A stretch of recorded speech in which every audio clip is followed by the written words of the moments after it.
Liberty Tamil நேயர்களுக்கு வணக்கம். ஆளுநர் rnravi அவர்கள் மழையின் போது திமுக அரசு சிறப்பாக செயல்பட்டிருக்கிறதாக சொல்லியிருக்காங்க. இதை பற்றி மக்கள் என்ன நினைக்கிறாங்கன்றதை கேட்டு தெரிஞ்சுக்கலாம் வாங்க. அவர் சொல்கிறாருன்னா அது பாராட்டுற விஷயம். ஆட்டுக்கு தாடி தேவையில்ல, நாட்டுக்கு கவர்னர் தேவையில்ல. ஆனால் அந்த மரியாதை அந்த பதவிக்கு அவர் கொடுத்தார் முதலமைச்சர். அவர் நன்றி சொல்லுறதுக்கு. ஏன்னா வடக்கில் இருக்கிறவங்களுக்கு தமிழ்நாடை பற்றி தெரியுமா? அவரே பாராட்டுற அளவுக்கு அப்போ நம்ம தமிழ்நாடு அரசு எவ்வளோ செயல்படுது, மக்களுக்கு எவ்வளோ நல்லது செய்கிறார் முதலமைச்சர். இப்போ அவர் வாயாலே அவர் என்னென்னவோ சொன்னார், நீங்கள் அது பண்ணல இது பண்ணல, எல்லாத்துக்கும் எதிர்ப்பாக தான் இருந்தது. இப்போ அவர் வாயிலே வர வச்சார்ல, அதுதான் ஆட்சி. அடுத்தவங்க குறை சொன்னாலும் அதுதான் அண்ணா சொல்லுவார், மாற்றான் தோட்டத்து மேலே மனம் உண்டுன்னு. அதுதான் இன்னைக்கு அவர் சொன்ன வார்த்தைக்கு அர்த்தம். அவருக்கும் மனசாட்சி இல்லையா?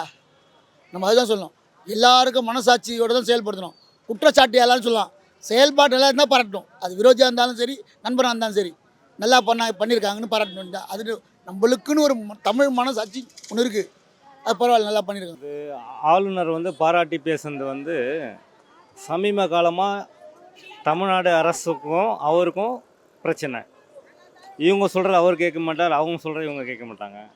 சமீபத்தில் தமிழ்நாட்டை முதலமைச்சர் அவர் mkஸ்டாலின் டெல்லிக்கு போய் பயணம் செஞ்சு எங்களுக்கு வர வேண்டியதெல்லாம் கொடுக்கணும்னு சொன்னார்.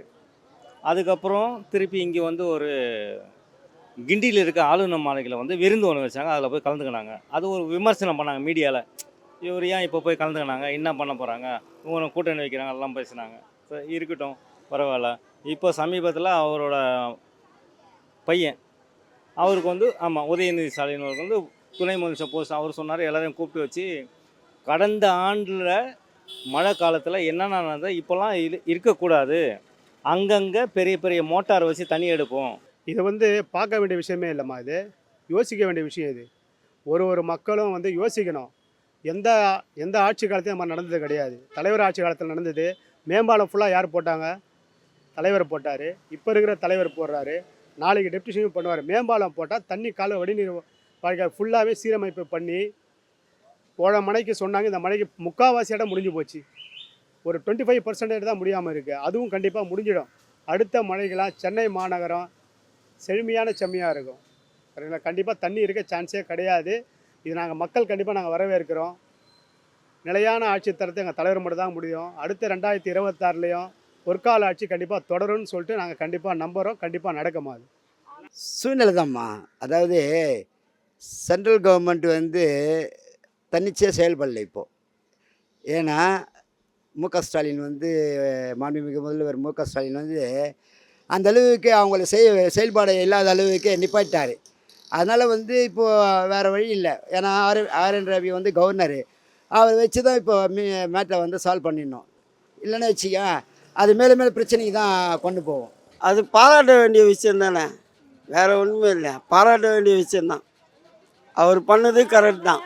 அவர் பாராட்டினா இந்த தண்ணி கிண்ணி எதுவுமே இல்லாதக்குதா இந்த ஒரு விஷயத்துக்கோசம் அவர் சொல்கிறாரா இல்லையான்னு நம்மளுக்கு தெரியாது. ஆளுநரை பாராட்டினாங்க. முன்கூட்டியே ரெட் அலர்ட் வந்ததெல்லாம் அறிவிச்சிருக்காங்க. முன் ஏற்பாடுலாம் அவர் பண்ணியிருக்காரு. அந்த மழையோட அந்த ஒரு நாள் மட்டும்தான் எல்லாரும் அவங்கவுங்க வீட்டில் அடைஞ்சிருக்காங்க. இப்போ சுமூகமான சூழ்நிலை வந்துருச்சு. இன்றைக்கும் ரெட் அலர்ட் இருக்கிறதா தான் சொன்னாங்க. ஆனால் வீட்டுக்கு தேவையான அத்தியாவசிய பொருள் தேவையானதெல்லாம் வாங்கிறதுக்கு வந்தோம். அதாவது ஆளுநருக்கு எப்போவுமே முரண்பட்டு பேசக்கூடியவர் இப்போ நல்லா பேசுகிறாருன்னா அவர் கண் இப்போ தான் அவருக்கு தெரிஞ்சிருக்குன்னு அர்த்தம். இப்போ தான் கண்ணை திறந்து பார்க்குறாரு, உண்மை எது பொய் எதுன்னு. அதனால் அவரை பாராட்டி பேசுகிறார். மழை காலத்தில் நல்லா பண்ணுறாங்க வைக்கிறாங்கன்னு பேசுகிறாரு. உண்மை புரியுது. உண்மை ரொம்ப நாள் சென்று அவருக்கு புரிஞ்சிருக்கு. அவர் பதவி காலம் முடிஞ்சிருச்சு. முடிஞ்சால் புரியுது. இன்னும் அவர் அவர் பதவி காலம் முடிஞ்சுக்கு 3 மாதம் ஆகுது. அவரை ஒன்றும் நியமனமே இல்லை. ஆனால் இப்போ அவருக்கு புரியுது, சரி நல்லா பண்ணுறாங்க அப்படின்னு. காரணம் மற்றபடி தப்பாக பார்க்கக்கூடாது. அவர் செயல்படுறது, அவரே முதலமைச்சரை பாராட்டுறது, நம்ம அதை தான் பார்க்கணும். ஒருத்தர் நல்லது சொல்லுவாங்க, ஒருத்தர் பிஜேபி கூட போகிறாங்க, அதெல்லாம் சும்மா. அவர் செயல்படுறது இப்போ நல்லா தெரியுது. நம்ம பழைய வெள்ளத்துலேருந்தே பார்த்துன்னு வரலாம். 3 நாளைக்கு முன்னாடி எச்சரிக்கை, அவரே போய் எல்லா இடத்துலையும் பார்த்தாரு, சாப்பாடு கொடுத்தாரு, மக்களை சந்தித்தார், மழையிலே டீ குடிக்கிறார். இதுதான் முதலமைச்சர். ரொம்ப நன்றி அவருக்கு, முதலமைச்சர். அவர் இந்த வீடியோ பார்த்தாருன்னா ரொம்ப நன்றி. இப்படி செயல்படுற மக்கள் முதலமைச்சருக்கு நான் ரொம்ப நன்றி சொல்கிறேன். இதே உண்மை தானே இது. இப்போ நான் என்ன சொல்கிறேன்னா, கவர்மெண்ட் ரூலிங் பார்ட்டி எப்படி செயல்படுதோ அதுதான் கவர்னரும் செயல்படணும். ஆனால் இப்போ நேருக்கு மாறாக செயல்பட்டார். இப்போது சூழ்நிலைக்கு ஏற்ற மாதிரி இப்போது கவர்னர் என்ன சொல்கிறாருன்னா, சில நேரத்தில் டிஎம்கே வந்து எதிர்க்கிறாரு, புரியுதா? சட்டசபையில் கூட நம்ம பார்த்துருக்கோம். ஆனால் இப்போது அது மாதிரி எதிர்க்க முடியாத சூழ்நிலை. ஏன்னா வந்து ரூலிங் பார்ட்டியாக இருக்கிறாங்க இவங்க, கூட்டணி கட்சியாக இருக்கிறதுனால இப்போ அவர் வந்து பின்தங்கி இருக்கிறாரு. சில விஷயத்தில் வந்து கொஞ்சம் முரண்பட தான் செயல்படுறாரு. ஆமாம், அது இல்லை, அவருக்கு உள்ள மனசாட்சி சொல்கிறேன். வெளிப்படுத்தி காங்கிரஸும் சரி, திமுக சரி, பாரதியும் சரி, அரசியல் வேறு, செயல்பாடு வேறு. செயல்பாடு சுத்தமாக க்ளீனாக இருக்குது. இந்த மழை பெய்யும் தண்ணி நிற்கல, அது சொல்ல வந்தேன், வேறு எதுவும் கிடையாது. எதிர்கட்சிகள் எப்பவுமே குறை சொன்னால் தானேப்பா எதிர்கட்சி. குறை சொல்லலாம் எதிர்கட்சி கிடையாது. இல்லை, குறை சொன்னால் தான் எதிர்கட்சி, குறை சொல்லலாம் எதிர்கட்சி கிடையாது. அதனால் குறை சொல்கிற அளவுக்கு ஆட்சியே இல்லை. இது குறை சொல்லக்கூடிய ஆட்சியும் கிடையாது, புரியுதுங்களா? ஒரு கவர்னர் வந்து பாராட்டுறனா வந்து கண்டிப்பாக மேம்பட்டுருக்குறோம். கவர்னர் குறை சொல்கிற அளவுக்கு எக்காலத்தையும் வந்து திமுக ஆட்சி இருக்கவே இருக்காது. எல்லாரும் போற்றக்கூடிய ஆட்சி இது. வந்து மக்களை உணர்ந்து ஆட்சிக்கு தகுந்த மாதிரி பக்குவமாக நடந்தாங்கன்னா இந்த ஆட்சியை யாராலும் ஒன்றும் பண்ணவும் முடியாது. அடுத்த 2026 கண்டிப்பாக திமுக தான் ஆட்சி அமைக்கும், நாங்கள் உறுதியாக சொல்கிறோம். அரசியலில் வந்து என்ன வேணா நடக்கலாம், எல்லாம் மறைமுகம் தான். வெளிப்படையாக சண்டை போட்டுப்பாங்க. பொதுமக்கள் நம்ம என்ன பண்ணுவோம், இவங்க என்ன பண்ணாலும் போய் ஓட்டு போடணும், அதுதான் நம்ம வேலை. சரியா? இவங்க என்ன வேணால் பண்ணிப்பாங்க, எப்போ வேணால் என்ன வேணால் நடக்கும்.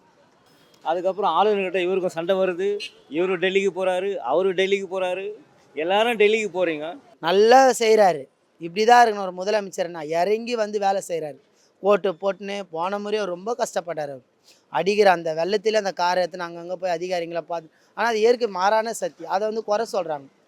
எதிர்பார்க்காத அளவுக்கு மழை பெஞ்சுது. இந்த முறை வந்து முன்கூட்டியே எல்லாத்துக்கும் அவர் எச்சரிக்கையாக அலர்ட்டாக இருந்தார். கரெக்டாக எது பண்ணணுமோ அதிகாரிங்க எல்லாருக்கிட்டையும் கரெக்டாக செஞ்சார். கரெக்டாக நடக்குது. ஹெல்ப்லைன் கொடுத்தாரு. இப்போ இந்த முறை கரண்ட்டு கூட போகல. ஏன் மாறிக்கணும், எங்கள் வீட்டெல்லாம் கரண்ட்டு போகல. அதேமாரி எங்கள் துறைமுகத்துக்கு வந்து வெள்ளைக்காரங்க போட்டாங்க பாதாள சரி. அதனால் எங்களுக்கு கூட எவ்வளோ மழை பெஞ்சாலும் அப்படி இருந்து எங்கள் இடத்துக்கு அவருக்கு சரி பண்ணி கொடுத்தாரு. அதை பழசு இது பண்ணாலும் அந்த அளவுக்கு எல்லாம் க்ளீன் பண்ணி கரெக்டாக கொடுத்து தண்ணி போயினே தான் இருக்குது. எந்த பிரச்சனை, நீங்கள் நம்பிக்கைலாம் எல்லாரும் பார்க்கலாம். அதை விட்டு அவர் கமெண்டில் பண்ணினு வீடியோ போட்டுன்னு அவர் மேலே ஏன் தப்பாக சொல்லணும்? அவர் வந்து தப்பாகவே பார்த்துருந்தா அவர் எல்லாமே நல்லதாக செஞ்சுன்னு வர்றாரு. உதாரணத்துக்கு இப்போ சொல்ல நாங்களாம் வந்து 8300 வேலைக்கு வந்தோம், 11500 சம்பளம் வாங்கினோம். இன்றைக்கி அவர் வந்து 23000 போடுறாரு. இதை யாருன்னா பேசுவாங்களா? இன்றைக்கி விற்கிற விலைவாசிக்கு நாங்கள் 5 வருஷமாக கஷ்டப்பட்டோம். அந்த 5 வருஷத்துல அவங்க வந்து 2021 நாங்கள் வாங்கின சம்பளம் 11500. ஆனால் இவர் வந்து இன்றைக்கி இந்த ஆட்சியே முடியல 23000 வாங்கணும். யாருமே வாங்கி துண்டு அடுத்தவங்களை குறை சொல்லக்கூடாது. நல்லது பண்ணுறாங்க, நல்லதாக தான் சொல்லணும். அதை விட்டு அவங்க தப்பு பண்ணுறாங்க, தப்பு எதுக்கு எல்லாம் வாங்குறாங்க. லேடிஸுக்கு பஸ் ஃப்ரீயாக கொடுக்குறாரு, என்ன செய்யதுக்கிறாரு. 1000 அதுக்கு 1000 பேச்சு பேசுனாங்க, அந்த 1000 கொடுக்குறாருல. இப்போ நிதி இல்லை, அதன்னு போய் கேட்குற நிதி மத்திய அரசு கொடுக்க மாட்றாங்க. ஆனால் அவர் செய்கிறாருல, எப்படியாவது ஒரு ஆள் முடிஞ்ச அளவுக்கு செய்கிறாரு, மக்களுக்கு செய்கிறாரு. இந்த முதலமைச்சருக்கு நல்லது தான். ஆனால் தவிர எல்லாரும் சிந்திச்சு நீங்களே முடிவு பண்ணுங்க. இந்த முதலமைச்சர் தான் என்னை பொறுத்தவரைக்கும் இவர் தான் வரணும் அடுத்த வாட்டி. ஏன்னா இதுக்கு முன்னாடி அது மாதிரி பண்ணல, புரியுதா? இப்போ மைனாரிட்டி கவர்மெண்ட்டுன்றதுனால சென்ட்ரல் கவர்மெண்ட்டு கொஞ்சம் யோசிக்குது சில விஷயத்துக்கெல்லாம். அது வேறு ஒன்றும் கிடையாது. அவருக்கு சில ஒரு வேண்டப்படாத அமைச்சர் ஒருத்தர் இருந்தார், பொன்முடி. அவரை இங்கேருந்து விலக்கி விட்டோன்னே அதனால் அவர் ஒரு இணக்கமான ஒரு முடிவுகள் வந்தாலும் வந்திருக்கலாம். சொல்ல முடியாதுல, அரசியலில் எது வேணால் நடக்கலாம் இல்லையா? இல்லை ஒரு சில மேலே இருந்து சொல்லியிருப்பாங்க, பார்த்து பேசுங்க வைங்க அப்படின்னு அவங்களுடைய எஜமானர்கள் சொல்லியிருப்பாங்க. அதனால் கூட அவர் பண்ணலாம். கூட்டணியை உடைக்கிறதுக்கான முயற்சி இது. கூட்டணி கட்சிகளை குசிப்பேற்றி விட்டு காலி பண்ணுறதுக்கு முயற்சி இது. அதான் உண்மை. துப்புரவு பணியாளர்களை வந்து நாங்கள் தான் இருக்கிறேன் கூப்பி அவங்கள வணங்குறோன்னு சொல்கிறோமேம்மா. அவங்க செயல்படுத்த விஷயம் வந்து உலகம் போட்டக்கூடிய விஷயம் இது வந்து, புரியுதுங்களா? தலைவர் இறங்கி அவங்கள பார்த்து ஒரு அரவணைப்போடு பண்ணுறாருன்னா வந்து மகிழ்ச்சியாக இருக்குது. அது பொதுமக்களை பார்க்குறாங்க. நைட்டு 12:30 மணிக்கு 1 மணிக்கு தலைவர் சின்ன டெப்டி சிஎம் அவருக்கு செயல்படுறாரு, புரியுதுங்களா? தலைவர் அதுக்கு மேலே செயல்படுறாங்க. அண்ணன் மாவட்ட செயலர் அவர்களும் சிறப்பாக செயல்படுறாங்கம்மா. செயல்படாத நேரமே 24 மணி நேரம் இல்லை, இந்த 36 மணி நேரமாக உழைச்சின்னு இருக்கிறாங்க. எல்லாருமே 48 நேரமாக உழைக்கிறாங்க, புரியுதுங்களா? சொல்ல வேண்டிய அவசியம் இல்லை, நம்ம கண்ணுக்கு நேராக பார்க்குறோம். இதை வந்து மக்கள் தான் அதை புரிஞ்சுக்கணும். மக்கள் புரிஞ்சாதான் வந்து வாழ்வாதாரம் கண்டிப்பாக மக்களுக்கு மேம்படுது, ஓகேங்களா? மகளிர் பஸ்ஸில் ஃப்ரீன்னு யார் அறிவித்தாங்க? திமுக ஆட்சியால் தான் அறிவித்தாங்க. இது பாருங்கள், அது இந்தியா ஃபுல்லாக பரவி இருக்குது. அதே மாதிரி 1000 ரூபாய் மகளிர் உரிமை தொகை, அது பாருங்கள் எல்லாம் இந்தியா எல்லா ஸ்டேட்டுக்கும் போயிருக்கு, புரியுதுங்களா? பணம் அப்பாற்பட்ட பிரச்சனைமா. அந்த மக்களுக்கு அந்த உரிமை தொகை போய் சேர்றப்ப அது எவ்வளோ பெரிய விஷயமா இருக்குது. இப்போ மழை காலம் 10 நாள் இல்லை, அந்த உரிமை தொகை 1000 ரூபா வந்தால் இல்லாத படம் ஒரு மூட்டை அரிசி வாங்கி போடுவாங்க வீட்டுக்கு, அது உணவு பயன்படுது. யார் செய்வாங்க? இதெல்லாம் முன்னெச்சரிக்கையாக சேர்ந்தது தலைவர் தான். ஸ்டாலின் ஐயா அவர்கள் இல்லைன்னா வந்து திறமையான ஆட்சி கண்டிப்பாக கொடுக்க முடியாது. மக்களுக்கு நல்லது செய்யணும்னா ஒன்லி திராவிட முன்னேற்ற கழகத்தை தான் முடியும்.